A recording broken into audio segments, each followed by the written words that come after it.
మీరెప్పుడైనా తిరుమల వెళ్లారా? తిరుమల వెళ్ళింటే శ్రీ వెంగమాంబ అన్నప్రసాద కేంద్రంలో ఎప్పుడైనా అక్కడ భోంచేశారా? నేనైతే 3 పూటలు అక్కడే తింటాను. ఎందుకంటే బయట ఎంతో ఖర్చు పెట్టినా గూడా అంత రుచికరంగా భోజనం దొరకదు. కానీ ఇక్కడ మాత్రం ఆ ప్రశాంతమైన వాతావరణంలో స్వామివారి సన్నిధిలో ఎంత ప్రశాంతంగా, ఎంత రుచికరంగా ఉంటుందో తెలుసా అసలు భోజనం అమృతంలాగా అనిపిస్తుంది.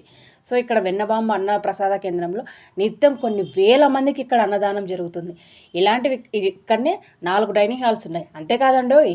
ఉదయం టిఫిను, ఉదయం 8:30 నుంచి 10 గంటల వరకు, మధ్యాహ్న భోజనం 10:30 నుంచి సాయంత్రం 4 గంటల వరకు అండ్ సాయంత్రం వచ్చేసి 4:30 లేదా 5:30 నుంచి రాత్రి 10 వరకు ఇక్కడ భోజనం టైమింగ్స్ అనేది మెయింటైన్ చేస్తారు. సో, ఇక్కడ చూడండి భక్తులు ఎంతమంది వచ్చి ఎంతో శ్రద్ధగా స్వామివారి సన్నిధిలో అన్నాన్ని ప్రసాదంగా స్వీకరిస్తున్నారో నిజంగా అసలు ఇలాంటి అద్భుతం చాలా అమోఘమండి.